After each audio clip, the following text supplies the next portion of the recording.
y adoración en esta mañana. Maravilloso es el Señor que está en medio nuestro.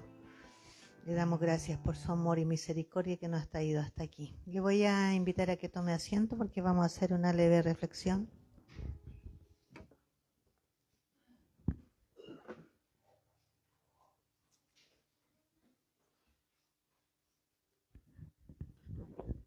Esta reflexión está en el Salmo 105, versículo 4, que dice así: a los fieles de Dios se les llamó a buscar siempre su rostro. Aunque no hayamos abandonado a Dios, hay veces en las que no lo buscamos, porque estamos muchas veces afanados y turbados en tantas cosas que nos demanda todo el sistema en el cual estamos viviendo. Buscar el rostro de Dios equivale a desarrollar una relación íntima con Él, que es algo que debemos hacerlo a diario, todos los días y en lo posible en la mañana. El rostro de Dios y su carácter santo a menudo es oscurecido por nuestra condición humana y deseos carnales. Por eso el Señor nos insta a buscar su rostro continuamente. Si nos acercamos a Él, dice su palabra, Él se acercará a nosotros.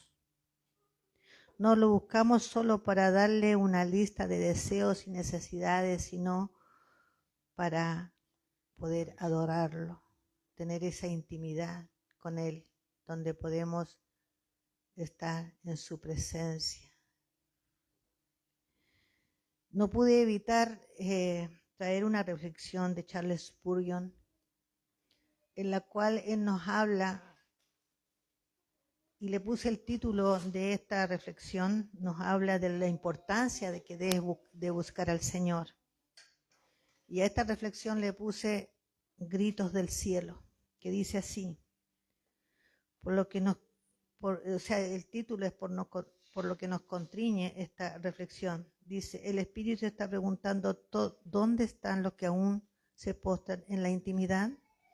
¿Dónde están los que aún sienten vergüenza al mirar la cruz? Tal vez estás aquí porque aún sientes esa nostalgia, porque hay algo dentro de ti que aún se conmueve al oír la palabra santidad. Porque en algún lugar de tu historia conociste el peso de su presencia y ahora vives al margen. Entonces escucha, no con los oídos, sino con tu espíritu, tu corazón. Escuche la voz de Dios. Si se humilla mi pueblo, invoca mi nombre y ora y busca mi rostro y se convierte de sus malos caminos, entonces yo oiré de los cielos. El cielo aún desciende donde hay gente de rodillas. El quebrantamiento se volvió un recuerdo antiguo. Este versículo no es un adorno para sermones, no es un texto para cuadros o redes sociales, es un mapa para llegar a su presencia. Es la llave de la gloria, es la contraseña de la lluvia que no se compra con programa, sino se libera con lágrimas y con un corazón constreñido. Si queremos ver a Dios moverse, debemos ser hallados con el rostro en tierra. Pero el orgullo del hombre construyó torres donde Dios pidió altares. Desea cámaras secretas, pero la prisa devoró el tiempo sagrado de la espera de buscar el rostro de Dios. Esa es la parte olvidada. Queremos sus manos, queremos sus bendiciones, queremos su mover, pero ¿quién aún quiere su rostro? El rostro de Dios no se muestra a los apresurados, se revela a los que buscan sus corazones, que lo buscan con corazones quebrantados y silencio, a los que no desean solo sus beneficios, sino su mirada, a los que no soportan vivir sin sentir el peso de su presencia. Muchos claman por avivamiento mientras protegen sus propios velos, mientras defienden sus propios tronos, pero la promesa aún permanece. Sí, sí, mi pueblo, no los impíos, no los lejanos, sino los míos, los que llevan mi nombre, ellos se humillan. ¿Cuánto duele la humillación? Porque arranca no solo la máscara, sino la piel, derriba estructura, nos lleva al polvo, allí donde el espíritu gime, allí donde la carne calla, allí donde la gloria de Dios desciende. Esta es una maravillosa reflexión que quebranta el espíritu y nos hace reflexionar la importancia de buscar el rostro de Dios. Buscar el rostro de Dios es buscar su presencia. Vamos a orar. Padre mío, amado Dios, te necesitamos en esta mañana para que obres en misericordia para nosotros, Señor. Pedimos misericordia. Aquí estamos, Señor, con corazones quebrantados delante de ti, reconociendo nuestros pecados, Señor, que fallamos continuamente. Te necesitamos cada día, Señor. Queremos, Señor, estar postrados delante de ti, Señor, con corazones dispuestos, Señor, a renunciar a nuestra carne, Señor, que siempre se interpone, Señor, en tu designio, en tu palabra, en tus dichos, en nuestros caminos, Señor. Necesitamos que seas tú obrando en nuestros corazones, Señor. Límpianos, Señor, límpianos en esta mañana, limpia nuestros corazones, Señor. Límpianos, Padre. Sabemos que hemos pecado, hemos fallado, Señor. Nuestros corazones son malos y de continuo cargados al mal. Alumbra nuestras tinieblas, Señor. Quebranta la dureza de nuestros corazones. Queremos estar, Señor, delante de ti con corazones quebrantados, Señor, dolidos por nuestros pecados, Señor. Contemplar tu cruz, Señor, y avergonzarnos, Señor, cada día, Señor, de que no podemos lograr, Señor, ser como tú quieres que seamos. Ayúdanos a avanzar en esta santidad cada día. Ayúdanos a sanarnos, a restaurar nuestras vidas. Restáuranos, Señor, restaura nuestros corazones, Señor. Cambia este corazón duro, Señor, por uno de carne, Señor. Establece tu voluntad en él, Señor. Ayúdanos, Padre, en el nombre de Jesús. Amén. Amén. Lo quiero invitar para que abran sus Biblias en Efesios capítulo 5, versículo del 25 al versículo 33. Efesios capítulo 5, versículo del 25 al versículo 33. Lo vamos a estudiar en la traducción de la Reina Valera de 1960. Efesios capítulo 5, versículo del 25 al versículo 33. ¿Se acuerdan lo que estudiamos el domingo pasado? Hagamos el ejercicio que siempre se hacía en la universidad, que era lluvia de ideas. ¿Se acuerdan cuando el profesor llegaba al aula, a la sala? Lo primero que a nosotros nos decían que estudiamos la clase pasada, lluvia de ideas. Vamos a hacer lo mismo hoy en día. Lluvia de ideas. ¿Qué estudiamos el domingo pasado?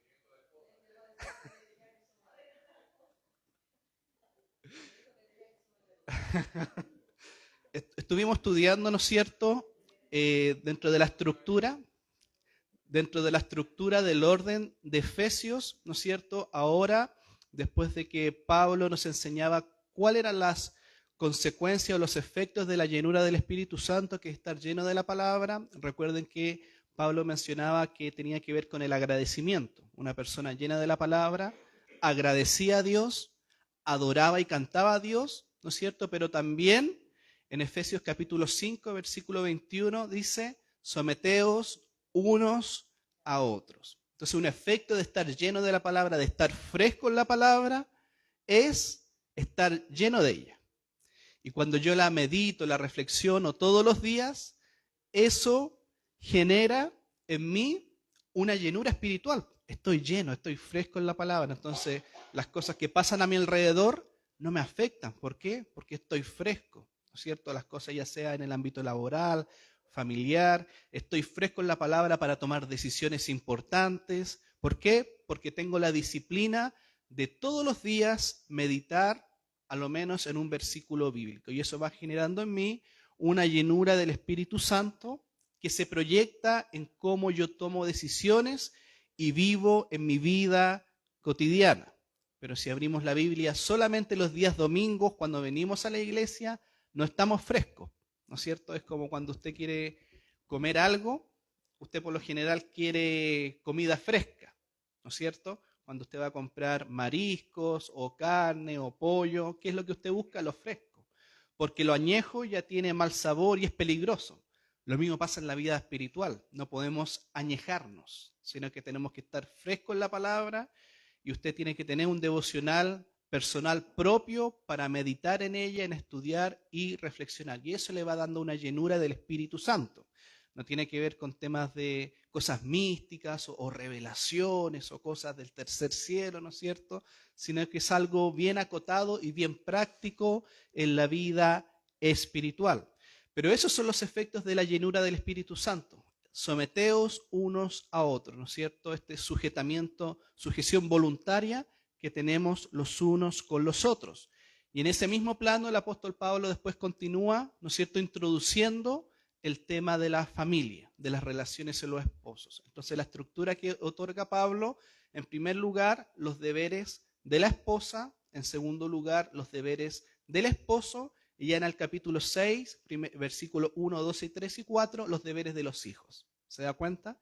Entonces Pablo ordena la estructura del libro de Efesios a través de los deberes de la esposa, de los esposos, del 25 al 33, y en el capítulo 6, los primeros versículos, ¿no es cierto?, apuntan a los deberes de los hijos, porque los hijos también tienen deberes con sus padres, así como la esposa con el esposo con la esposa, pero también los hijos con los padres y viceversa.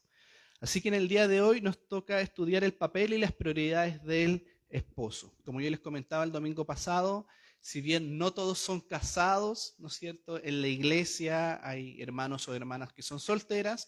Sin embargo, la palabra de Dios dice, ¿no es cierto?, en Timoteo 3:15, que toda palabra es inspirada, ¿verdad?, para redarguir, exhortar. No hay ningún desperdicio en la palabra. Todo nos sirve. Porque el hermano soltero en algún momento lo más probable es que esté casado. Y si está casado va a necesitar la sabiduría para llevar un matrimonio de acuerdo a la voluntad de Dios. Entonces toda la palabra sirve, desde el Génesis al Apocalipsis nos entrega sabiduría y conocimiento. Entonces vamos a estudiar la manera de amar que deben tener los esposos con las esposas. Y dentro de ese primer punto hay 4 tipos de amores que nos enseña el apóstol Pablo relacionado con el amor de Cristo con la iglesia, que es un amor que se sacrifica, que purifica, es un amor que cuida, es un amor, ¿no es cierto?, que no se rompe. Y finalmente Pablo nos enseña cuál es el motivo de los esposos para amar a la esposa, que por cierto tiene su idea central en la relación de Cristo con la iglesia. Y de ahí, ¿no es cierto?, se desprende todo lo demás, porque el punto focal es el amor de Cristo con la esposa. Y de ahí nosotros aprendemos cómo amarnos entre esposos y esposas. Como introducción, amados hermanos, la vida adquiere significado con las relaciones personales. Y la relación más significativa que encontramos es la de un hombre y una mujer en el matrimonio. En 1 de Pedro, capítulo 3, versículo 7, Pedro llamó a esta relación entre el esposo y la esposa como la gracia de la vida. Qué bonito. Pedro el apóstol dice que es la gracia de la vida, la relación entre un esposo y una esposa. Sin embargo, existen una lista de pecados, de situaciones que generan discordia y que generan desunión en la relación de los esposos. Lo que tiene que ver con la desobediencia de los padres, de los hijos a los padres, la falta del afecto natural. ¿Usted ha escuchado eso? La falta del afecto natural, que en el término griego es astorgos, que se refiere a la falta completa de amor hacia la familia de uno, ¿no es cierto? La misma palabra de Dios dice que en los últimos tiempos se perderá eso, el afecto natural, ¿no es cierto?, entre las familias, entre los seres humanos, sino que ahora, ¿verdad?, se pasa por omiso, se omite el amor que le tiene a su propia familia. También la crueldad, que son aspectos y problemáticas que están destruyendo el hogar en la actualidad de manera directa. Hay muchas situaciones que están destruyendo a los hogares en pleno siglo XXI. Yo creo que usted ha sido testigo justamente cuando las familias se rompen, ¿no es cierto? ¿Qué es lo que pasa? Es porque hay problemáticas, hay situaciones de cada uno de los integrantes de la familia que eso no solamente afecta a uno, porque los problemas del esposo no solamente afectan al esposo, sino que también afectan a la esposa y a los hijos. Lo mismo que con la esposa. Los problemas que tiene la esposa, ya sea emocionales, problemas de cualquier índole, no solamente le afecta a ella, sino que también afecta a todo el grupo familiar. porque esos pecados debilitan a la familia, debilitan al grupo familiar, ¿verdad? Y los va debilitando y puede llegar hasta un momento, ¿no es cierto?, en que el matrimonio se destruye o la familia se destruye, cuando no son abordados estos problemas de manera correcta. Por eso la familia no podemos verla simplemente como integrantes separados. ¿Se da cuenta que cuando pasa algo en la familia afecta a toda la familia? ¿Le ha pasado a su familia? O por lo menos ha visto a familias que han tenido problemas, pero afecta a toda la familia. Una pequeña cosa no solamente afecta al esposo, sino que afecta a todos, ¿verdad?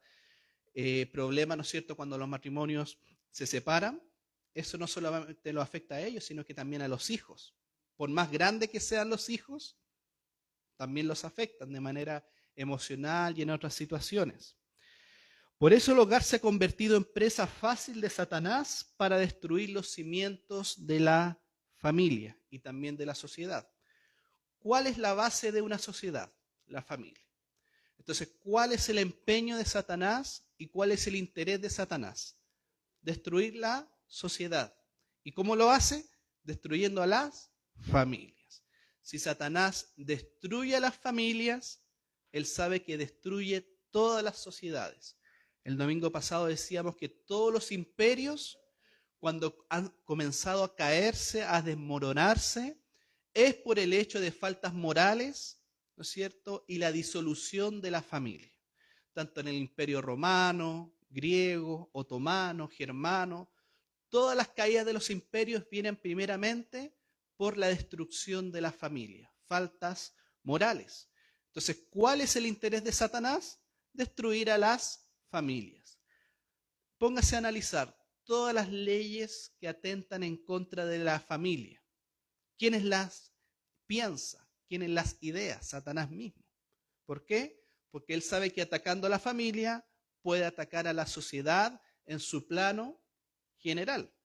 Y todas estas leyes del aborto, de la identidad de género, ¿en qué atentan? En contra de la familia. Entonces, para saber, ¿no es cierto?, y para conocer el nivel de la degradación de una sociedad, tenemos que ver cómo están las familias de esa sociedad, ¿no es cierto? Si las familias están fuertes, es una sociedad fuerte, que tendrá problemas sociales, pero no son en exceso. Pero cuando las familias son débiles, existen problemas de consumo de drogas, delincuencia y un montón de problemáticas que abarcan toda la sociedad. ¿No es cierto? Yo que trabajo en esa área, me doy cuenta cuando atiendo a las familias, todas las problemáticas de las familias y la repercusión que ha traído en sus hijos. ¿No es cierto? Divisiones, problemas emocionales, sentimentales, divorcio, adulterio, lujuria, etc. Todas esas cosas repercuten en los hijos. Pero después, ¿qué pasa con los hijos? Se vuelven un problema para la sociedad, porque comienzan con el consumo, con la delincuencia, ¿no es cierto? Están en la plaza esperando a delinquir, a asaltar. Pero, ¿dónde tiene la causa, ¿no es cierto?, la base de ese problema? En la familia. Entonces, cuando la familia está bien, la sociedad entera está derechita, como se dice, está bien. Pero cuando las familias están débiles, comienzan los problemas. Por eso ese es el propósito de Satanás. Por eso hoy en día muchos se levantan hablando y diciendo que el matrimonio ha fracasado en satisfacer las necesidades de una persona. Pero el matrimonio no tiene el propósito de satisfacer mis propias necesidades, sino que el matrimonio tiene el propósito de entregarse por completo a las necesidades del otro, tanto del esposo con la esposa y de la esposa con el esposo. Yo he escuchado muchas personas que dicen, me casé, duré 2 meses, ¿y por qué te divorciaste, te separaste? Porque no cumplió mis expectativas, o porque no satisfizo, ¿no es cierto?, mis necesidades. Pero eso es un concepto errado y egocéntrico del matrimonio, que las personas dicen, yo me casé para que me satisfagan a mí en todo lo que necesito. Y ese no es el propósito. Claro, que me haga feliz, sino que es todo lo contrario. Es yo entregarme por completo a mi cónyuge, a mi esposa o a mi esposo. Así como Cristo se entregó por completo a su esposa, que es la iglesia. Entonces hay una distorsión del concepto de matrimonio que muchos, ¿no es cierto?, esposos y esposas tienen, esperando que el otro los haga feliz, que el otro les dé lo que necesitan, que el otro haga esto, que el otro haga esto otro. Pero lamentablemente hoy en día los matrimonios, cuando tienen esa perspectiva, no duran mucho casados, porque tienen un fundamento erróneo de por qué Dios creó el matrimonio. Y por eso la solución más fácil que encuentran, ¿cuál es? El divorcio. Incluso hoy en día la legislación permite la unión civil, que es algo menos engorroso. Entonces, si no resulta, no te preocupes. Unión civil es como un contrato, chao. Cada uno por su lado, no hay problema. Entonces, hoy en día la legislación está abordando el tema del matrimonio de manera superficial, no de manera como lo enseña la palabra de Dios. Entonces, hoy en día las personas, ¿cuál es la solución más fácil? El divorcio. En vez de lo que requiere realmente, que es perseverancia, compromiso, esfuerzo, determinación, para hacer que el matrimonio funcione. ¿Qué es lo más fácil? Darse por vencido. No, es que no somos compatibles de carácter. No, es que no sabe cocinar, por poner un ejemplo. No, es que no sabe hacer esto, que no sabe hacer esto otro. En vez de comprender que yo tengo que satisfacer las necesidades del otro y viceversa. Es una entrega constante el matrimonio. Entonces las personas que no están dispuestas a entregarse por el otro, que mejor se replanteen la idea del casamiento o del matrimonio. Tienen que replantearse y trabajar esos aspectos en una sociedad que es egocéntrica. Siempre busca que el otro me dé, que el otro me dé esto, me muestre esto, que me ame, que esto y que esto otro. Una sociedad egocéntrica, una sociedad soberbia que solo busca mi, yo. Entonces las personas antes de casarse y de tener un matrimonio, lo básico, que deben comprender los fundamentos por el cual Dios creó el matrimonio. Entonces las personas hoy en día prefieren eso antes que ser perseverantes y manifestar un esfuerzo y compromiso en el matrimonio. Hace mucho tiempo atrás una persona me decía, pastor, yo me quiero separar. Ya, ¿y cuáles son sus problemas? No, es que yo sufro violencia doméstica, violencia intrafamiliar. Ya, y usted esto, ¿cómo lo ha abordado? ¿Qué ha hecho con esto otro? No, sí, es violencia, pero nunca quiso de alguna manera detallar cómo era esa violencia. Y al paso de unos tiempos supe de que no era violencia, sino que simplemente la persona quería separarse para salir por allá, salir por acá, hacer lo que esa persona quería. No era que había violencia, sino que era otra cosa. Claro, una excusa para finalmente separarse que no tenía que ver con el motivo que me estaba diciendo a mí. Entonces, ¿qué encontramos en ese caso? Una persona egocéntrica, que solamente quería vivir su vida, viajar por allá, viajar por acá, que que nadie le diga dónde estar, qué hacer y los compromisos que por supuesto trae el matrimonio, porque el matrimonio trae compromisos de estar, ¿no es cierto? Compromisos de estar ahí, de estar pendiente, de ayudar, de entregarse, de sacrificarse. El matrimonio es un compromiso delante de Dios y delante de la persona que tengo al frente. Pero esta persona finalmente quería vivir su vida. Quería, como dicen hoy en día los jóvenes, sentirse libre. Que nadie les diga qué hacer, dónde hacer y qué decir. ¿Verdad? Entonces las personas hoy en día manifiestan muchas excusas para separarse, pero ninguna de ellas tiene el peso, ¿verdad?, para realmente hacerlo, sino que es simplemente que nadie me diga lo que tengo que hacer.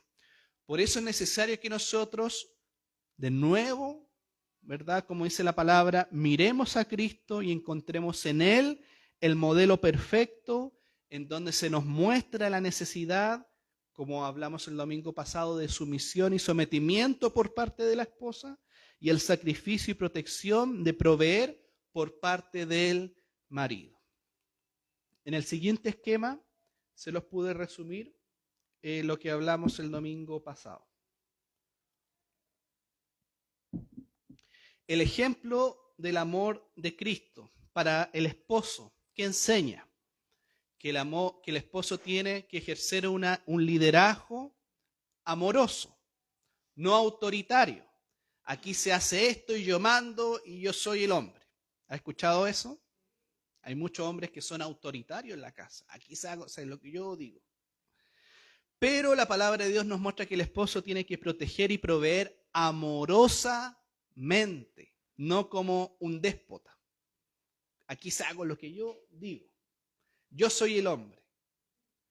Y por parte de la mujer, la esposa tiene que manifestar una sumisión y una entrega amorosa a un liderazgo que ya es amoroso. Y así los dos se someten unos a otros. ¿Cómo se somete el marido a la esposa? Ejerciendo un liderazgo en amor. Yo les comentaba que en muchas consejerías, muchas mujeres dicen, yo no tengo problema en someterme a mi marido, pero el problema es la manera en cómo ejerce la autoridad, de una manera autoritaria, déspota. Y no hay nada más hermoso para una mujer que seguir a su marido, ¿no es cierto?, de manera amorosa, pero ejerciendo un liderazgo que es con amor, que se manifiesta en amor. O si no, después empiezan los problemas. Por eso tanto las esposos y las esposas tienen deberes, tienen responsabilidades delante del Señor, porque ellos tienen que manifestar el ejemplo del amor de Cristo. Cristo se sometió al Padre, ¿sí o no? Se sometió al plan de redención del Padre, pero lo hizo en amor, ¿verdad? Lo hizo en amor, se sometió, se entregó. Ese es el ejemplo de la esposa, ¿verdad? Y por parte de los esposos, Cristo también viene a ser ejemplo.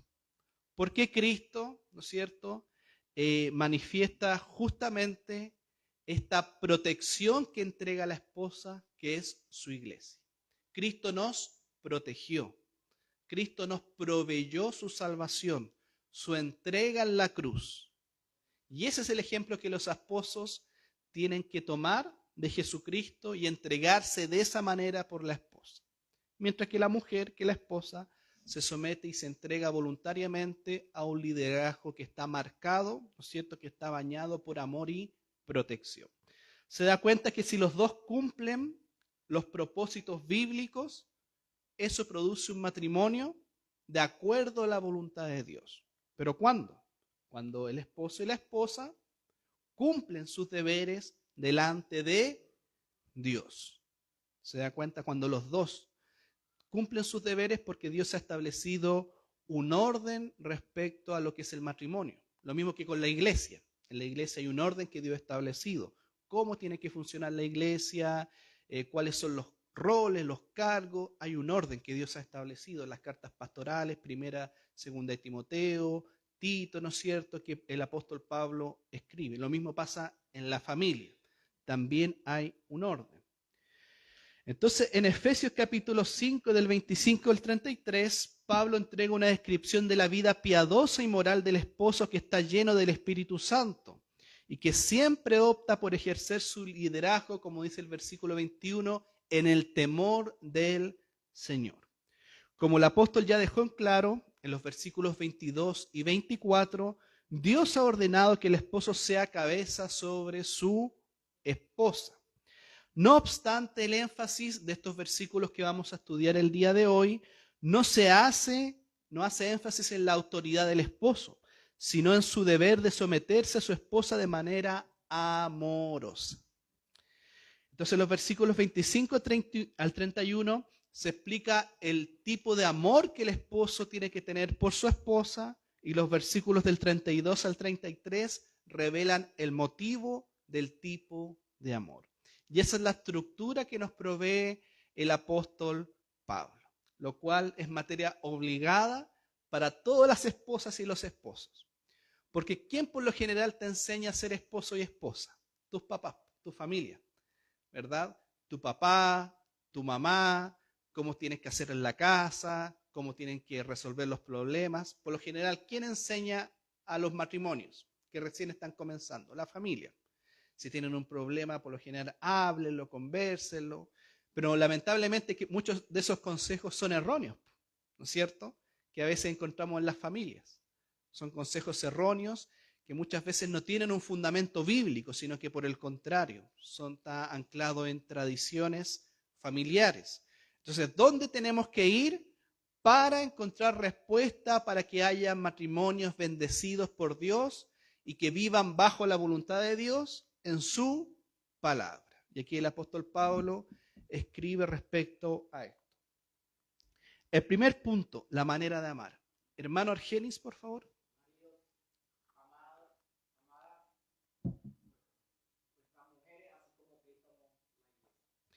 Maridos, amad a vuestras mujeres, así como Cristo amó a la iglesia. Esta es una palabra ¿para quién? Para los hombres. Maridos, amad a vuestras mujeres, así como Cristo amó a la iglesia. Entonces, en primer lugar, la sumisión fundamental del esposo a su esposa es por medio de su amor por ella. Y el apóstol deja claro que es un amor sin límites, ¿verdad? Así como Cristo se entregó y amó a la iglesia. ¿Acaso el amor de Dios por nosotros tuvo algún límite que mandó a su Hijo a morir por nuestros pecados? Sin límites. Y ese, ¿no es cierto?, es el modelo que el esposo tiene que seguir para amar a su esposa. Un amor sin límites. ¿Y a quién tiene que mirar el esposo como principal modelo? A Jesucristo. Como Él se entregó por su iglesia, que no escatimó a su Hijo unigénito, sino que lo envió para morir por sus pecados, en amor, sin límites. No, te amo, pero esto no. Te amo, pero esto no. No, es un amor sin límites. Jesucristo amó a la iglesia antes de traerla a la existencia, como ya estudiamos en Efesios 1, versículo 4. Antes de la fundación del mundo, Dios nos escogió y nos amó, lo cual nos muestra que el amor del esposo por la esposa es por toda la eternidad, ¿no es cierto? Es presente y no tiene pasado ni futuro. Es un amor continuo que el esposo tiene que manifestar por la esposa, ¿verdad? No es un amor que ahora sí, antes un poco menos, antes un poco más, no. El ejemplo que tenemos de el amor de Cristo por la iglesia es un amor de por toda la eternidad, pasado, presente y futuro. ¿Ustedes se acuerdan que cuando un esposo y una esposa se casan, el pastor que hace la ceremonia, por lo general dice una frase al final? ¿Quién se acuerda cuál es? ¿Hasta qué? Hasta que la muerte los separe. ¿Por qué? Porque es un amor por toda la eternidad, ¿verdad? Pasado, presente y futuro. Ahora no sabemos a ciencia cierta lo que va a pasar en la eternidad, pero hace énfasis que por lo menos durante toda esta vida es un amor eterno, ¿no es cierto? Porque el amor de Dios es presente por toda la eternidad. Y ya lo vemos en Efesios capítulo 1, versículo 4. Él nos escogió y nos amó antes de la fundación del mundo. Imagínense, antes que nosotros existiéramos, Dios ya nos había amado. Y ese es el modelo del esposo. Es un amor eterno por su esposa, su compañera, su ayuda idónea. Es obvio que ningún ser humano tiene la capacidad de amar con la plenitud y perfección divina con la cual Cristo amó y amará por siempre a la iglesia. Pero aquí entra un punto fundamental que tiene que ver con que el esposo, si es un verdadero creyente, tiene el Espíritu Santo morando en su interior. Por ende, continuamente se llenará de la palabra para que Dios haga provisión y pueda amar a su esposa del modo que Cristo se lo está pidiendo. ¿Verdad? Cuando el hombre está lleno del Espíritu Santo, lleno de la palabra, Dios permite y hace provisión para que ese hombre ame a su esposa. ¿Y cuál es el modelo? Jesucristo, ¿verdad? Dios mismo le está pidiendo al esposo, ama a tu esposa, pero ¿cómo la amo? Con un amor sin límites y por toda la eternidad. Qué hermoso, ¿verdad? Es Dios mismo hablando a los esposos cómo tienen que llevar su matrimonio. El esposo que se somete al Señor siendo lleno del Espíritu Santo está en capacidad de amar a su esposa con la misma clase que Jesús tiene por su propia esposa, la iglesia. Entonces el patrón de amor del Señor por su iglesia es el patrón de amor del esposo por su esposa. Y esto le pone la vara alta a los esposos, ¿no es cierto? Porque lo hace reflexionar. ¿Con qué tipo de amor he estado amando a mi esposa durante todo este tiempo? Reflexionen los que son casados. ¿Con qué tipo de amor he estado amando a mi esposa durante todo este tiempo? ¿Es un amor caprichoso acaso? ¿Es un amor de días buenos y días malos? Y tenemos que reflexionar justamente, porque el patrón que Dios nos muestra es el patrón del mismo amor que Dios amó a su iglesia, que es un amor eterno, sin límites.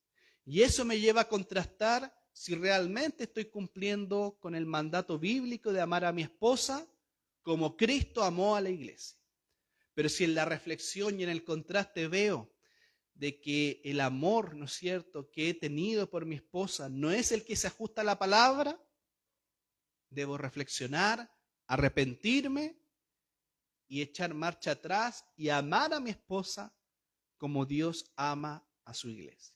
¿Se da cuenta que el amor incluso del ser humano está teñido en pecado por nuestra naturaleza corrompida?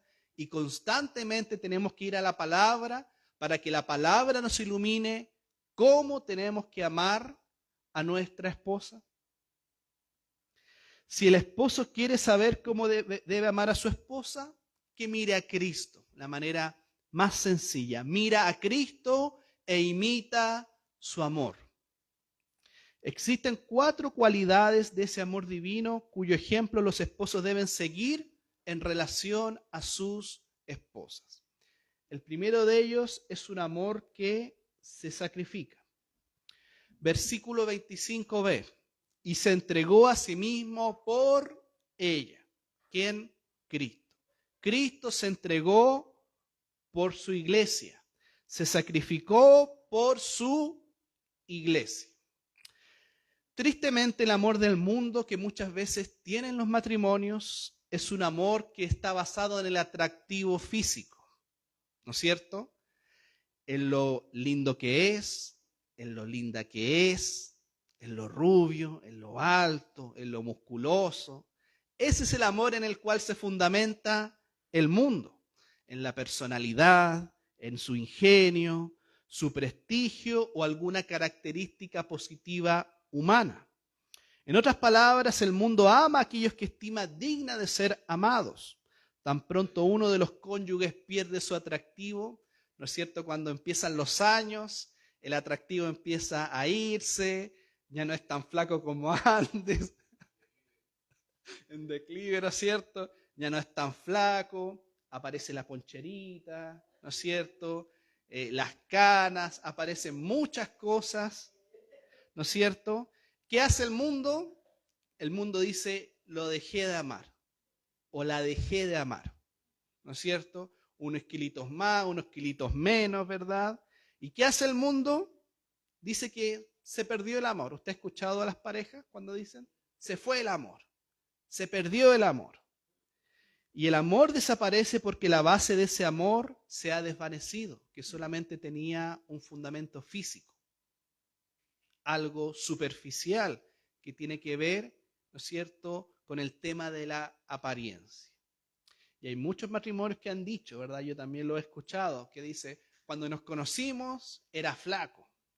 Cuando los conocimos, ¿no es cierto?, era así, era acá, era preocupado, era detallista y un montón de cosas. Pero ya no es así, así que me separo, me divorcio. ¿Por qué? Porque el amor del mundo siempre se orienta respecto a ese tipo de cosas. El amor de Dios, mis hermanos, sin embargo, no es de esa clase, porque Él ama porque en su naturaleza está el amar, ¿verdad? En su naturaleza está el amar. ¿Cuál es el atributo de Dios? El amor.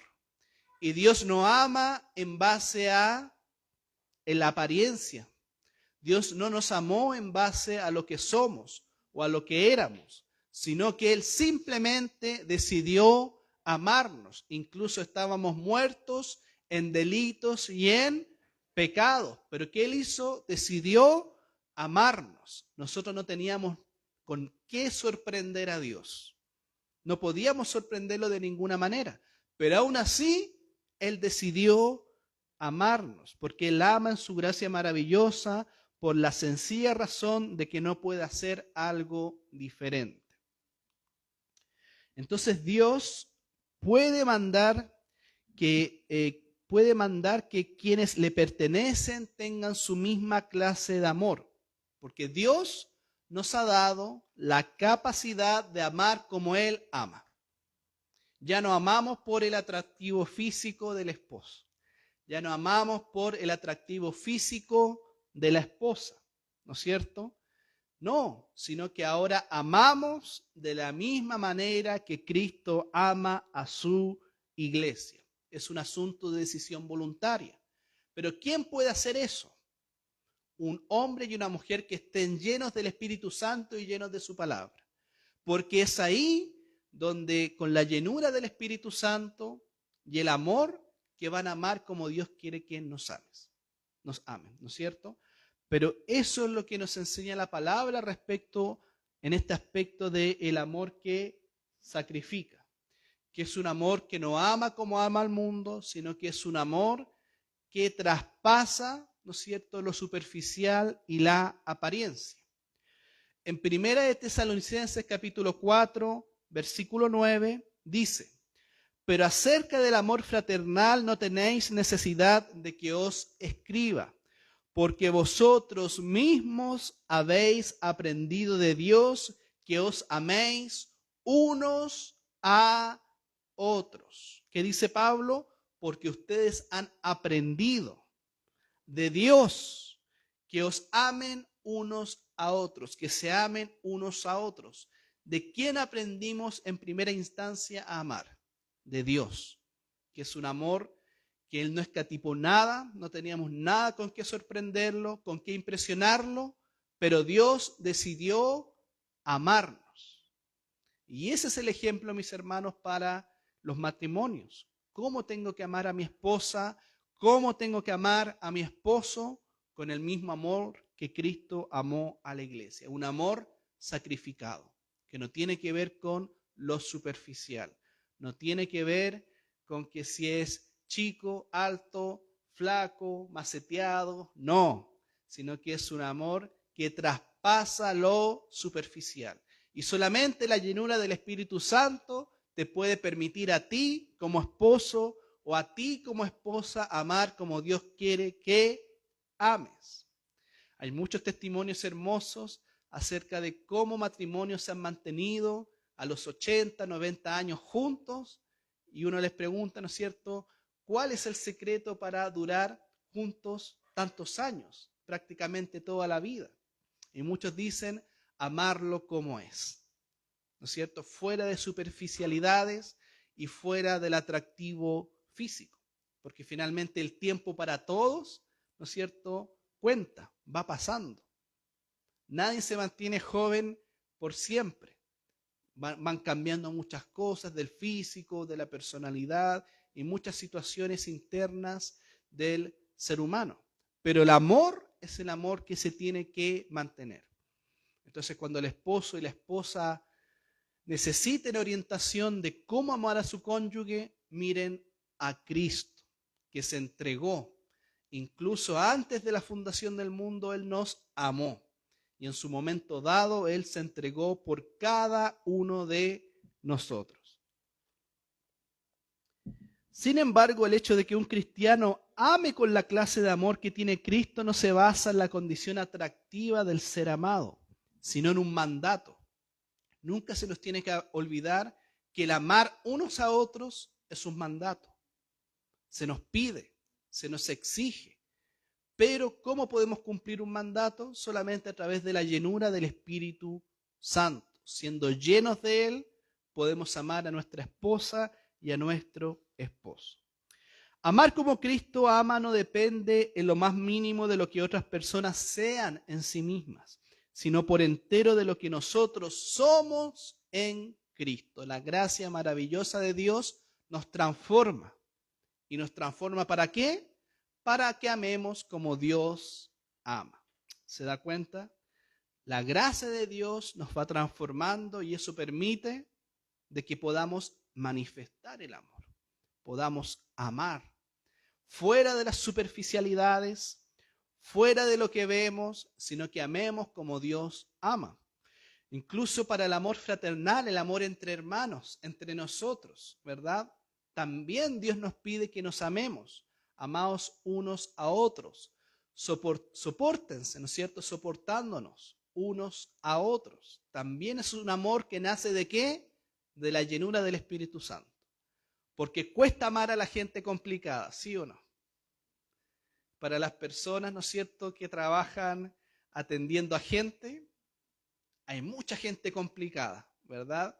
Que es complicada por cualquier cosa, hasta para lo más mínimo, ¿verdad? Pero para los hijos de Dios pueden amar. ¿Por qué?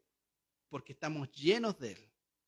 Y Dios nos amó aún con todos esos pecados, no para dejarnos como somos, sino que para transformarnos.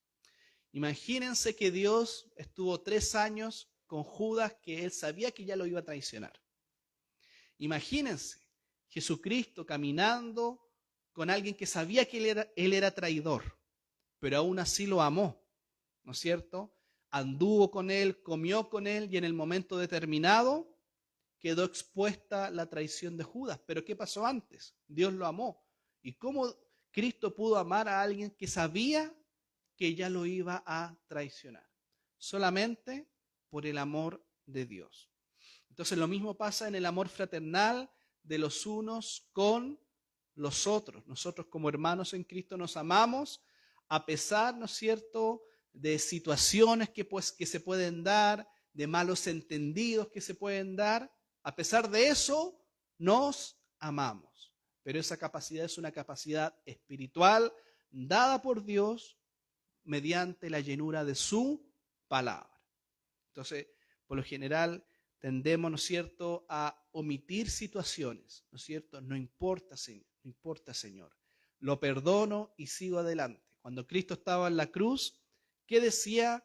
No le tengas estos pecados en cuenta, ¿verdad? Incluso en la cruz del Calvario, el amor de Cristo se hacía presente. No le tomes en cuenta sus pecados, lo que habían hecho. Habían crucificado al Hijo de Dios, pero aún así el amor de Cristo se manifestó.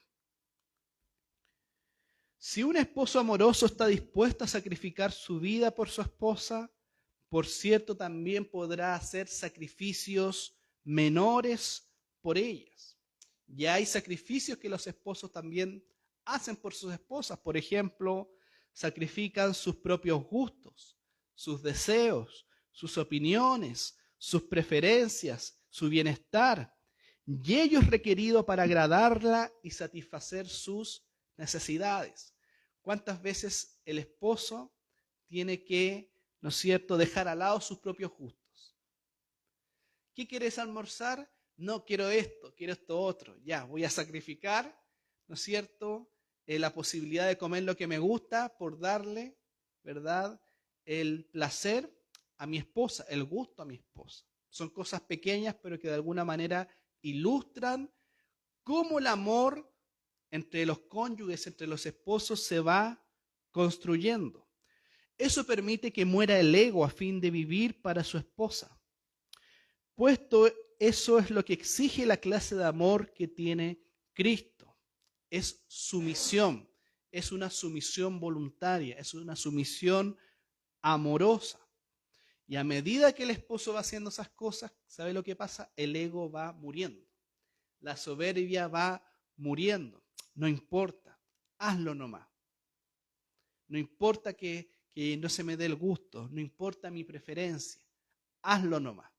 Entonces va muriendo el egocentrismo en el esposo, ¿no es cierto? Va muriendo todos esos pecados que albergamos en nuestro corazón. ¿Le ha pasado, hermano Joaquín?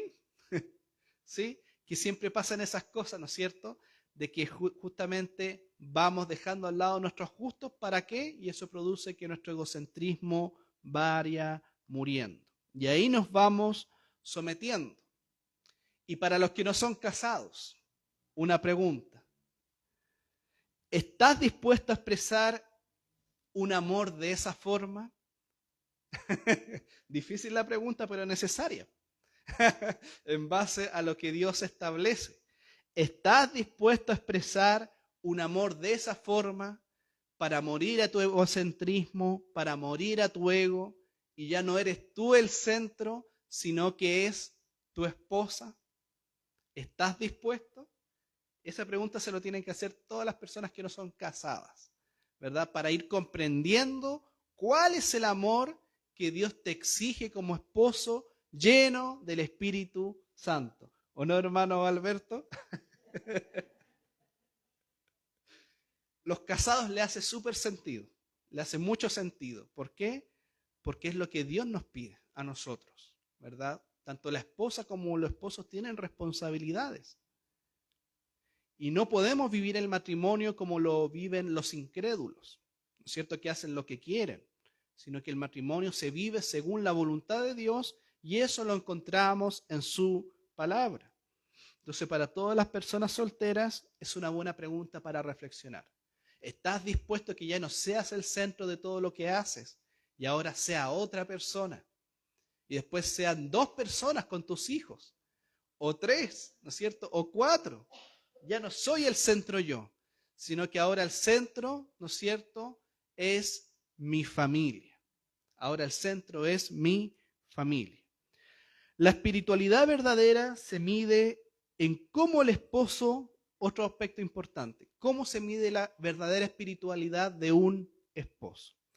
Se mide, ¿no es cierto?, no en lo que hace cuando todos lo ven, sino que la verdadera espiritualidad del esposo se mide en lo secreto, en donde nadie lo está observando, es decir, en su casa.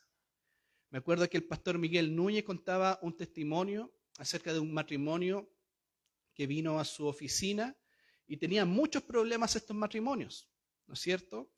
Y el esposo le decía, no sé qué me pasa, no me hallo, estoy teniendo problemas espirituales, ya no tengo deseo de leer la palabra, ¿qué puedo hacer, pastor? Entonces, el pastor lo que hace, le pregunta a la esposa, ¿y cómo él es en lo privado? Y le dice, no, si se comporta como cualquier incrédulo. Súper honesta la esposa, ¿no es cierto? Entonces, eso da cuenta de que la verdadera espiritualidad de un hombre no se mide ni en el púlpito, no se mide, ¿no es cierto?, frente a las personas que no conocen, sino que se mide en su casa. Entonces, la mejor manera de conocer la espiritualidad de un hombre es preguntándole a la esposa cómo la trata, cómo es, vive lo que predica, vive lo que enseña, y es justamente, ¿no es cierto?, eso es lo que tiene que ver con la verdadera espiritualidad del cristiano.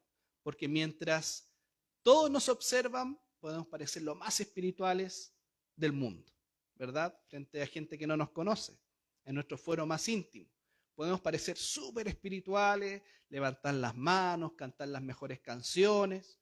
Pero ¿dónde se ve la verdadera espiritualidad? En la casa, en el hogar, con tu esposa, con tu prójimo más cercano. La Biblia dice, amen a sus prójimos, a vuestros prójimos. Pero ¿quién es mi prójimo más cercano? Mi esposa. Y tengo que amarla, respetarla, y como estamos tocando el tema del amor que sacrifica, sacrificarnos también por ella. En ningún lugar se prueba mejor nuestra relación con Dios que en la relación que llevamos con nuestra familia. El hombre que actúa en su papel como espiritual en la iglesia, pero carece de amor y cuidado en su hogar, es culpable del más grave fraude espiritual. Palabras fuertes. Pero eso pasa muchas veces con muchos hombres que son fraudes espirituales, porque las casas viven como incrédulos, Y en la iglesia levantan manos santas, como los fariseos, ¿no es cierto?, que se ponían las vestimentas más blancas, se ponían, ¿no es cierto?, pálido su rostro, súper espiritual. Pero ¿dónde se ve la verdadera espiritualidad? En la casa, ¿no es cierto?, en el trato con los hijos, en el trato con la esposa. Entonces, el amor que Dios pide a los esposos es un amor que se sacrifica. Recuerden, Cristo se entregó por nosotros, se sacrificó. Dios entregó lo más preciado que tenía, que era su unigénito, su Hijo unigénito, y se entregó por nosotros. Murió en la cruz, derramó su sangre para el perdón de pecados y para la adopción de nuestro Señor. Punto B, el amor que purifica. Hermano Alberto, por favor.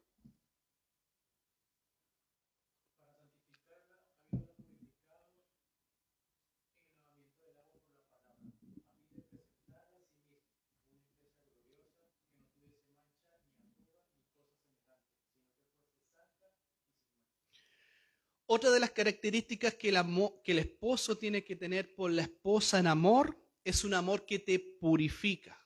El esposo purifica a la esposa mediante el amor que le demuestra. El amor que Dios tuvo por nosotros, según los versículos que leímos, no es un amor que se limitó a condenarnos, sino que también es un amor que nos purificó. No solamente nos perdonó, sino que también nos purificó, habiéndola purificado en el lavamiento del agua por la palabra. Dios dice a su pueblo en Isaías 1:18, si vuestros pecados fueren como la grana, como la nieve serán emblanquecidos. Si fueren rojos como el carmesí, vendrán a ser como blanca lana. El amor de Dios no solamente te perdona, sino que también te purifica. Y eso, ¿no es cierto?, es lo que hace la gracia de Dios con nosotros. La gracia de Dios no solamente perdona nuestros pecados, nos arrepentimos, sino que también nos transforma en una nueva criatura. No es dejarnos como estábamos, sino que hay una progresión, una transformación de nuestro ser. En Miqueas 7:17 dice, en Mateo dice, Él echa todos los pecados de sus hijos perdonados en lo profundo del mar. ¿Cuántos han escuchado ese versículo? Que Dios envía tus pecados, ¿dónde? En lo profundo del mar. Perdona su iniquidad y no vuelve a acordarse jamás de su pecado. Esas son las características de un amor que ¿qué? Que purifica. No solamente te perdona, sino que te purifica, te perdona, ¿no es cierto? Te atrae con lazos de amor. Hay un versículo del Antiguo Testamento que dice que Dios nos atrae con lazos de amor. Por eso la purificación y perdón de Dios en los creyentes no es solamente ceremonial ni simbólica, sino que también es real y completa. Es una purificación completa que Dios hace en nuestras vidas. Entonces, ¿qué amor tiene que manifestar el esposo con la esposa? Un amor que purifica. Cuando el amor de un esposo por su esposa es como el amor de Cristo por su iglesia, va a purificarla y va a evitar, ¿no es cierto?, que ella pueda tener algún tipo de impureza o vicio. No la va a exponer a la impureza, sino que el esposo, ¿qué hace con la esposa? La cuida, la purifica, no la expone.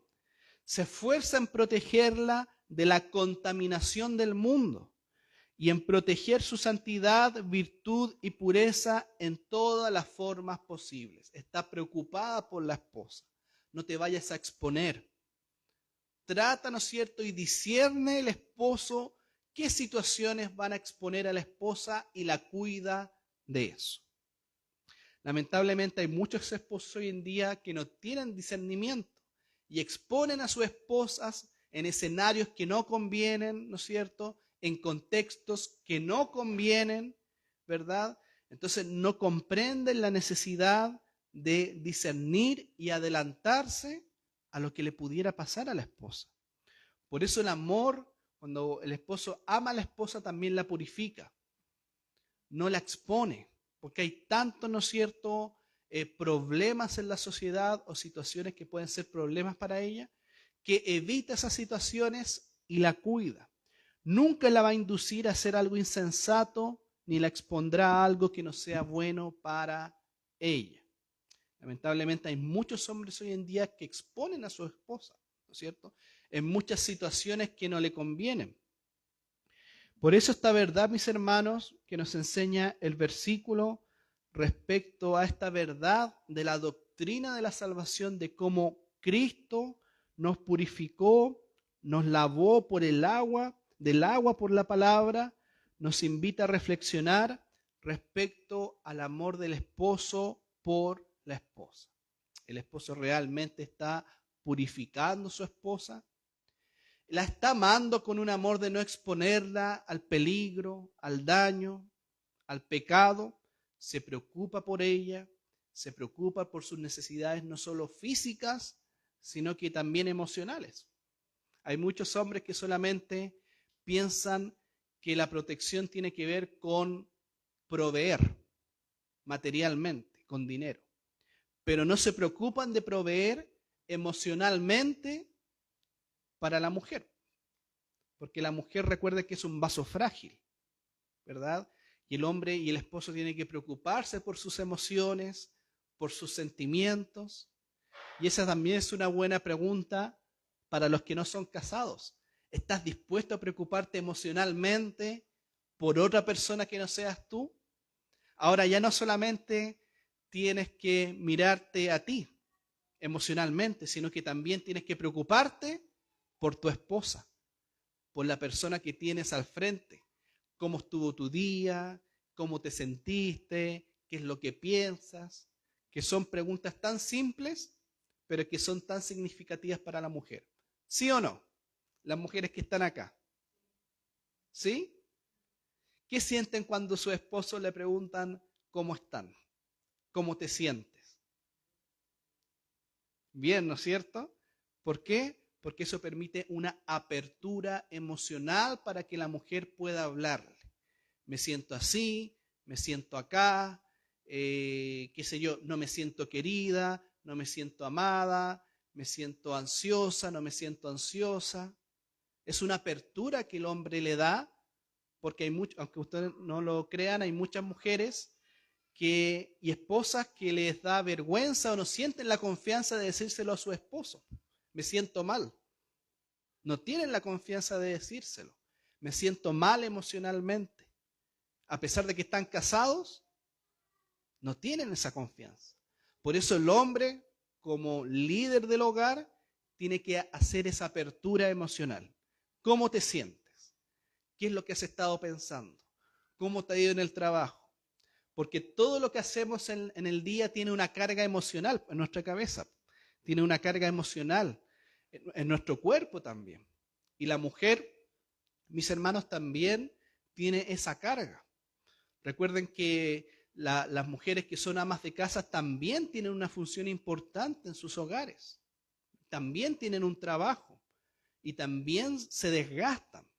También sufren, ¿no es cierto?, ansiedad y muchos pensamientos que se les pueden venir. Y el hombre tiene que tener esa capacidad de aperturarse con la mujer.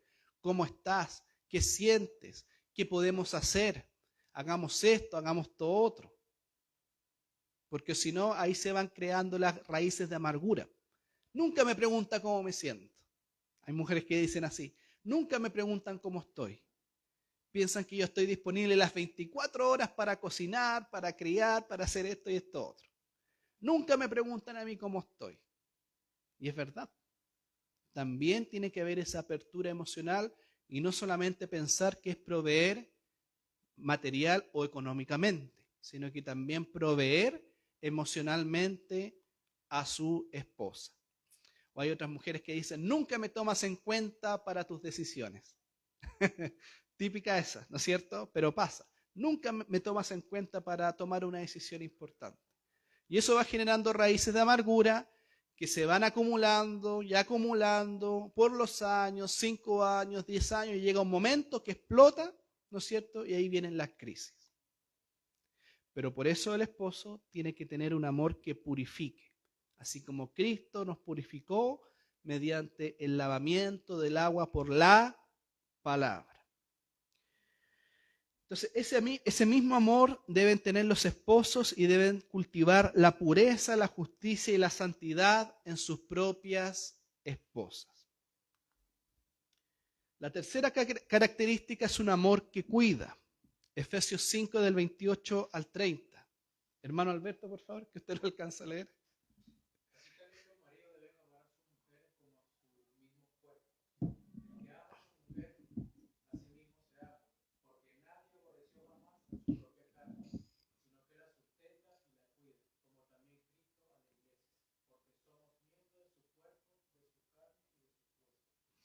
¿Cuál es el amor que cuida que deben tener los esposos con las esposas según el modelo de Jesucristo?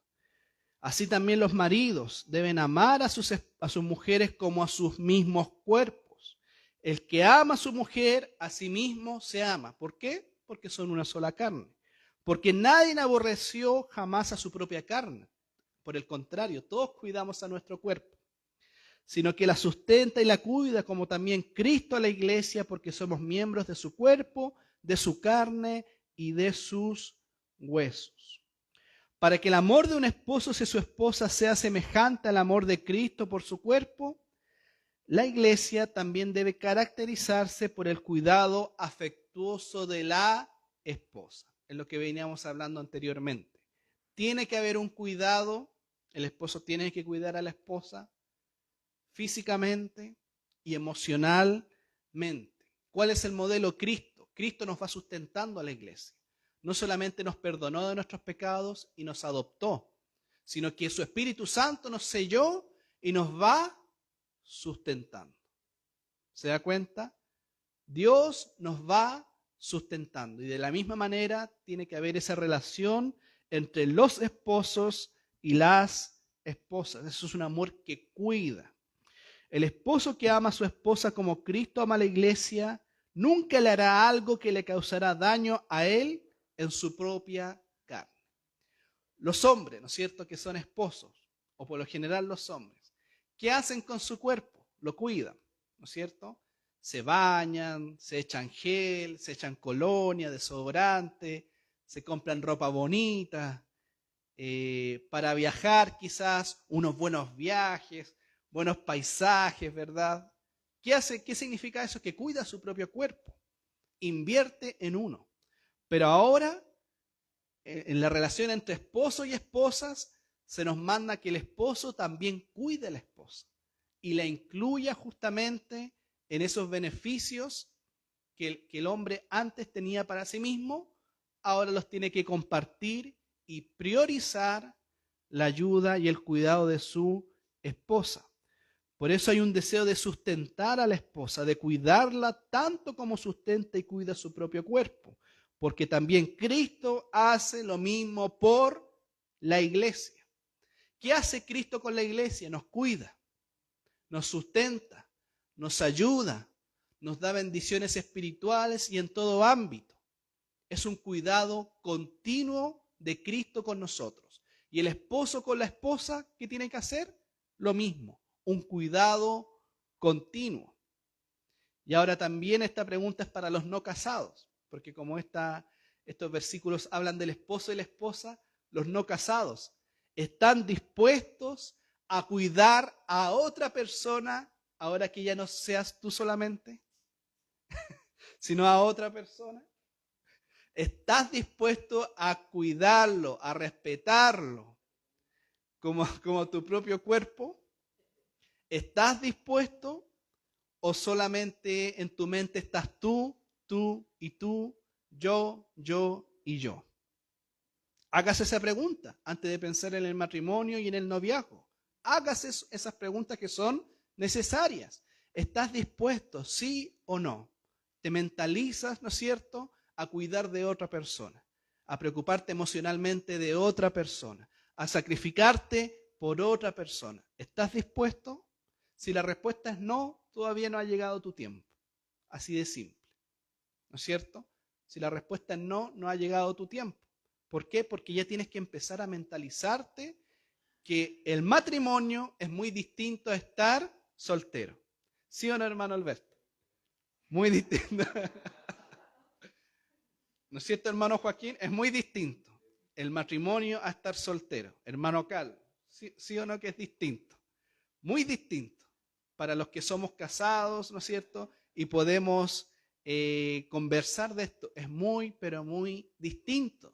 Exige otras habilidades, ¿no es cierto?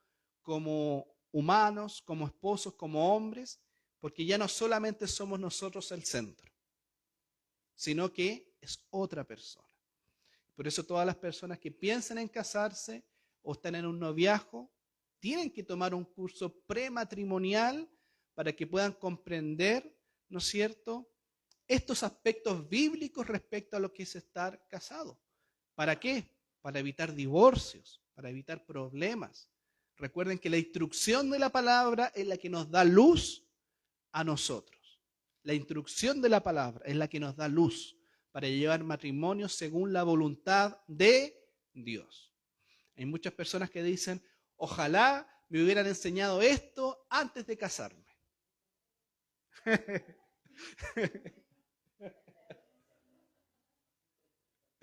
Ojalá me hubieran enseñado esto antes de casarme. Ojalá me hubiera evitado muchos problemas. Quizá hubieran decisiones que no se hubieran tomado, ¿no es cierto? Pero el casamiento, recuerden que tiene que representar la relación entre Cristo y la iglesia. Ese es el estándar. Cristo y la iglesia. Ese es el estándar de los matrimonios que tienen que representar. ¿Es un estándar alto? Sí, es un estándar alto. Pero la misma palabra nos enseña que el Espíritu Santo nos guía y nos lleva a toda verdad. Y podemos cumplir estos estándares, no en perfección, pero sí en sinceridad. Porque todos los matrimonios tienen problemas, sí. Pero también el perdón tiene que bañar, ¿no es cierto?, los matrimonios. Por eso siempre hay solución y esperanza para los matrimonios complicados. Siempre hay solución y esperanza para los esposos complicados. Siempre hay solución y esperanza para las esposas complicadas. No hay ningún problema grande para Dios, ¿no es cierto? Y los que tienen cónyuges, maridos o esposas que no son creyentes, su testimonio es el que los guiará a Cristo, dice la palabra de Dios.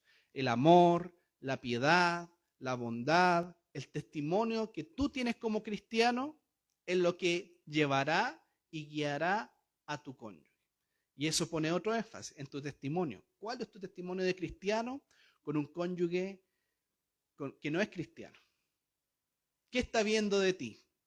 Porque ellos no leen la palabra, no van a la iglesia, no escuchan las predicaciones. ¿Ellos dónde ven a Cristo? En ti, en tu testimonio, en lo que tú haces, ¿verdad? Por eso es así como se caracteriza el amor, ¿no es cierto?, de Cristo por la iglesia, que el esposo tiene que tener por la esposa. Así también los maridos deben amar a sus mujeres como sus mismos cuerpos. Recuerde que es una protección o es un cuidado, no solo físico, sino que también emocional. Pero a la vez entiendan de que todos los matrimonios tienen solución. Todos los matrimonios con la palabra de Dios tienen arreglo, solución.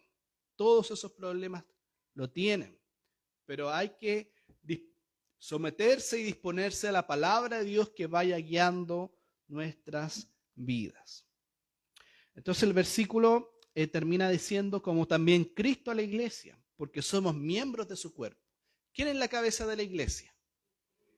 ¿Quién es su cuerpo? Su iglesia, ¿no es cierto? Su iglesia universal como local. Somos su carne y somos sus huesos.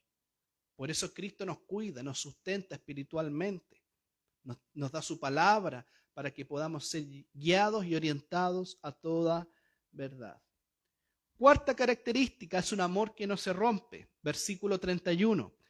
Por esto dejará el hombre a su padre y a su madre. Pregunta, ¿eso lo han escuchado antes en la Biblia? ¿En qué parte, en qué libro? En Génesis, ¿no es cierto? Por esto dejará el hombre a su padre y a su madre, y se unirá a su mujer, y los dos serán una sola carne. Por eso los divorcios duelen tanto. ¿Por qué? Porque eran una sola carne. Si usted toma, ¿no es cierto?, algún machete, ¿no es cierto?, y se corta una parte de su cuerpo, le va a doler. ¿Por qué? Porque es una sola carne. Y los divorcios duelen justamente por eso, por esta verdad bíblica. Son una sola carne. De los dos, Dios hace uno. Para que un esposo ame a su esposa como Cristo ama a su Hijo, es necesario que la ame con un amor inquebrantable. En esta cita directa de Génesis 2:24, Pablo hace énfasis en la permanencia y en la unidad del matrimonio. El principio de Dios para el matrimonio no cambió desde el tiempo de Adán hasta el de Pablo y tampoco ha cambiado hasta el día de hoy. Una de las barreras más grandes para el éxito de los matrimonios, ¿sabe cuál es? Es que uno o ambos cónyuges no dejen a su padre y a su madre, como dice el versículo. ¿Qué dice el versículo? Por esto dejará el hombre, después de dar todas las características del amor del matrimonio, ¿qué dice? Por esto dejará el hombre a su padre y a su madre. ¿Cuál es uno de las barreras para el éxito del matrimonio? Que el hombre siga permitiendo que los papás se entrometan en su matrimonio. Lo mismo que la mujer. ¿Qué pasa cuando son ese tipo de familias, ¿no es cierto?, donde se meten en los matrimonios? ¿Ha tenido experiencias así? ¿O conoce gente? Yo creo que todos. No digan que no, porque todos, ¿no es cierto? Todos conocemos gente, conocidos, familiares, amigos, vecinos, en donde los matrimonios fracasan o están fracasando porque los papás todavía, ¿no es cierto?, se entrometen justamente en estos matrimonios. Recordemos que en el matrimonio una nueva familia empieza y las relaciones de la familia anterior deben cortarse en lo concerniente a autoridad y responsabilidades. Los padres siempre deben ser amados, tenidos en cuenta y cuidados. Pero eso es muy distinto, ¿no es cierto?, a que la autoridad, ¿no es cierto?, esté detentada por el papá de uno de los cónyuges, ¿verdad? Son familias alienadas, como se dice, en donde la suegra, ¿no es cierto?, siempre se mete, o el suegro siempre se mete, y siempre está tomando decisiones en el matrimonio. ¿Y qué hacer con los hijos? ¿Y qué hacer con esto? Y con esto, y con esto otro. Por eso el versículo dice, por esto dejará el hombre a su padre y a su madre. No puede haber éxito en el matrimonio si el esposo y la esposa todavía, ¿no es cierto?, están con la mentalidad de que tienen que hacerle caso primero a sus padres y en última instancia al esposo o a la esposa. No, porque ahora son una familia nueva. Y en esa familia nueva, ¿verdad?, ahora hay decisiones que toman los esposos y las esposas. Los padres, sí, tienen que ser amados, tienen que ser respetados. Estamos de acuerdo. Pero eso es muy distinto a dejar que ellos se entrometan en las decisiones que tiene que tomar el matrimonio. Porque después la esposa dice, siempre escucháis a tu mamá y nunca me escucháis a mí, lo típico, ¿o no? Siempre escucháis a tu mamá y yo, ¿qué pasa conmigo? Y lo mismo que con la esposa, ¿no es cierto? Que si una esposa constantemente escucha a su mamá, es como el chiste, ¿no es cierto?, de la suegra que se metía mucho en el matrimonio y no dejaba tomar decisiones. Bueno, esas cosas pasan en el matrimonio y son barreras que hay en el matrimonio que no los dejan, ¿no es cierto?, crecer, tener un matrimonio exitoso, un matrimonio según la voluntad de Dios. ¿Por qué? Porque están escuchando otras voces de cómo ordenar su matrimonio. Sí, los papás pueden orientar, pueden aconsejar, pueden decirle, con este problema haz esto, con este problema haz esto otro. Sí, te pueden aconsejar, pero la última decisión en última instancia la tienes que tomar tú en sabiduría con tu esposa. Y no dejar que otras personas, ¿verdad?, tomen la batuta y dirijan tu hogar, porque eso no es bíblico. Por eso el versículo dice, por esto dejará el hombre a su padre y a su madre, y se unirá a su mujer, y los dos serán una sola carne. Pero para eso, ¿qué hay que hacer? Dejar el hombre a su padre y a su madre. Si no los deja, nunca van a tener un matrimonio exitoso. El motivo para amar a la esposa, versículo 32 y versículo 33. Grande es este misterio, mas yo digo esto respecto de Cristo y de la iglesia. Por lo demás, cada uno de vosotros ame también a su mujer como a sí mismo, y la mujer respete a su marido. Como Pablo ha indicado en los versículos anteriores, el matrimonio es una representación de Cristo y de la iglesia. Pablo dice que este es un misterio que ya reveló en los capítulos anteriores. ¿Y cuál es? De que en dos pueblos Dios hace un solo pueblo. De judíos y de gentiles, Dios hace un solo pueblo. Por eso dice, grande es este misterio. Mas yo digo esto respecto de Cristo y de la iglesia. Por eso, de dos hacen una sola carne. Del esposo con la esposa, una sola carne. De judíos y de gentiles, un solo pueblo. Por eso Pablo dice, grande es este misterio. Y es una representación magnífica que los hombres, ¿no es cierto?, no fueron capaces de descubrir en el Antiguo Testamento. Por eso Pablo ahora lo viene a revelar ahora en Efesios. Grande es este misterio. Esto no lo entendió ni Noé. Esto no lo entendió Abraham, ¿recuerdan de los pactos?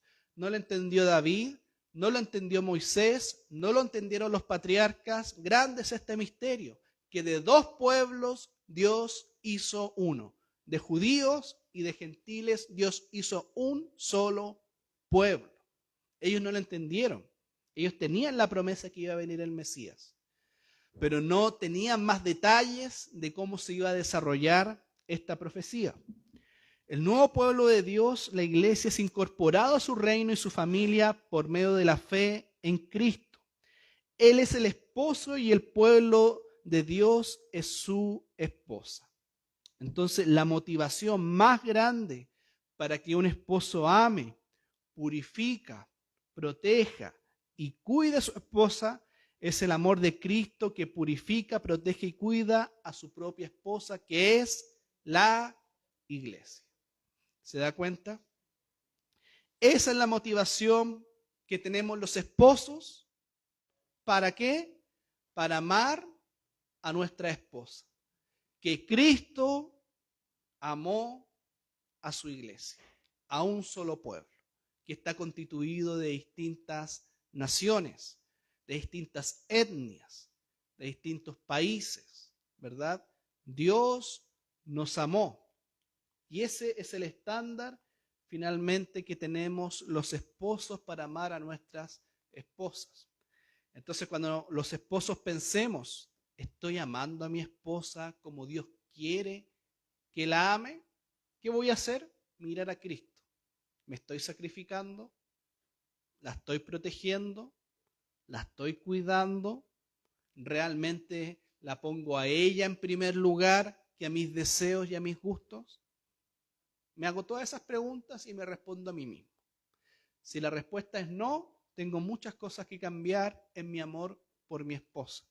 Si la respuesta es sí, tengo que seguir así, ¿no es cierto? Tengo que seguir a través de una llenura espiritual, a través de la palabra de Dios, para amar a mi esposa como Dios me pide que la tengo que amar. No como a mí se me ocurra, ni como la cultura me dice que la ame, no, sino que como la palabra me dice que la tengo que amar. ¿No es cierto? Y para los que no son casados, están dispuestos a proteger, a cuidar y a entregarse por otra persona que no sean ustedes mismos, porque el soltero es distinto, ¿no es cierto? Cuando la persona es soltera, ¿a quién se cuida? A sí mismo nomás, ¿no es cierto? A sí mismo. Fácil, ¿no es cierto? Y si tiene una mascota, ya distinto, pero igual de fácil, ¿no es cierto? Porque le dejan agua y comida y listo. Pero asimismo solamente se cuida, pero el que es casado, el que es marido, el que es esposa, ¿no es cierto?, se entrega a su esposa y de la misma manera a sus hijos, ¿verdad? Cuando los hijos, leía una frase de un teólogo puritano de hace mucho tiempo que decía, cuando tu hijo te pide jugar contigo, tú sacrifícate, como Cristo se sacrificó por la iglesia. ¿No es cierto? Agáchate, juega con él, disfruta con él, porque ese sacrificio también es una representación del sacrificio de Cristo por su iglesia. Porque a veces como adultos vemos que los niños lo único que quieren hacer es jugar. Y ahí viene el sacrificio que también hacen los adultos, imitando el amor de Cristo. El amor de Cristo por su iglesia, ¿verdad? Profunda esta frase de este teólogo puritano, pero que me hizo reflexionar y meditar mucho. Y también en la exposición del libro de Efesios, ¿no es cierto? Pude profundizar en lo personal en muchos aspectos de la fe, ¿no es cierto? En muchos aspectos que uno tiene que tener presente para ir mejorando, para ir manifestando una piedad cada vez más progresiva. El matrimonio cristiano debe estar lleno de amor, santidad, pureza, sacrificio y sumisión mutua, porque esas virtudes caracterizan la relación de Cristo y de la iglesia. La relación sagrada entre los esposos y las esposas cristianos está relacionada de manera explícita con la relación sagrada de Cristo y la iglesia.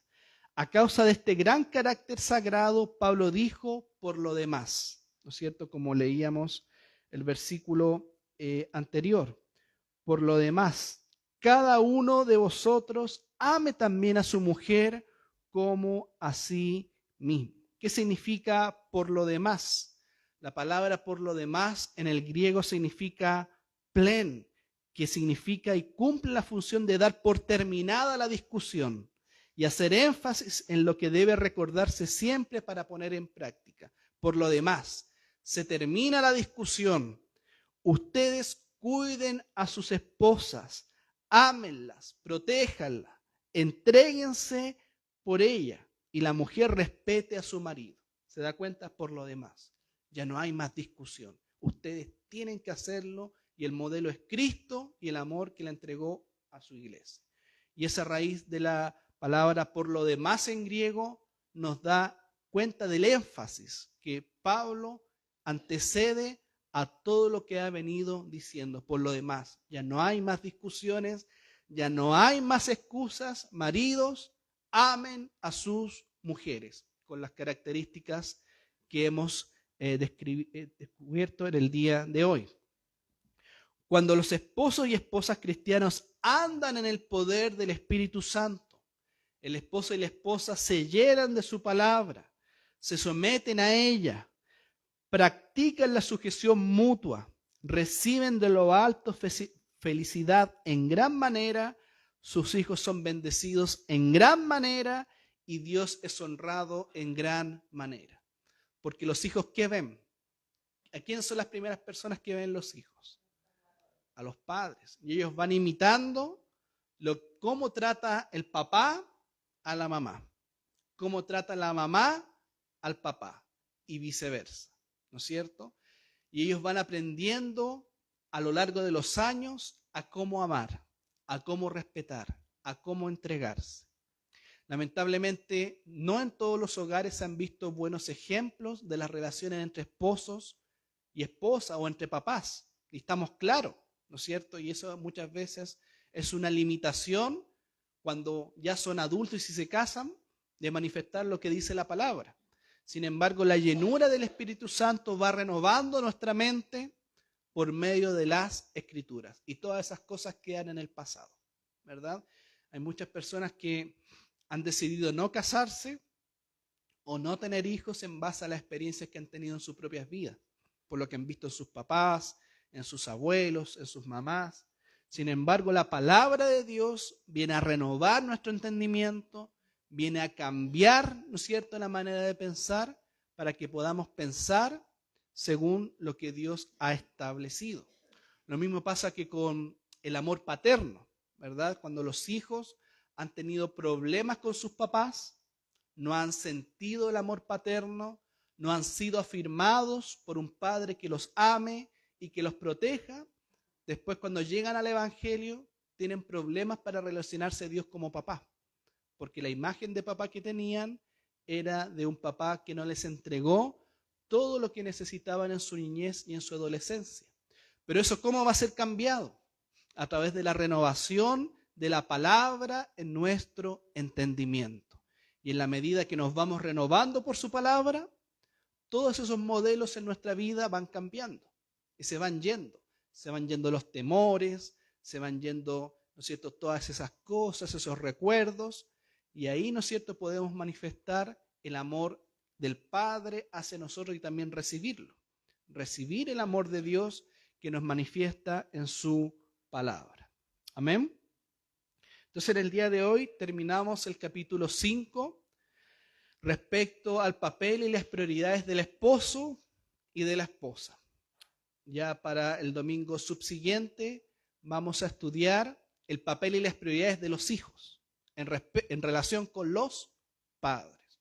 Cómo los hijos deberían, ¿no es cierto?, relacionarse con los padres, cómo deberían respetarlos, pero a la vez cómo los padres, ¿no es cierto?, deberían respetar a sus hijos, porque también hay una sumisión mutua entre los hijos y los padres a los hijos. No es solamente de los hijos a los padres, de manera vertical, sino que también Pablo nos provee un ejercicio horizontal de las relaciones y cómo relacionarnos con nuestros hijos según la palabra de Dios.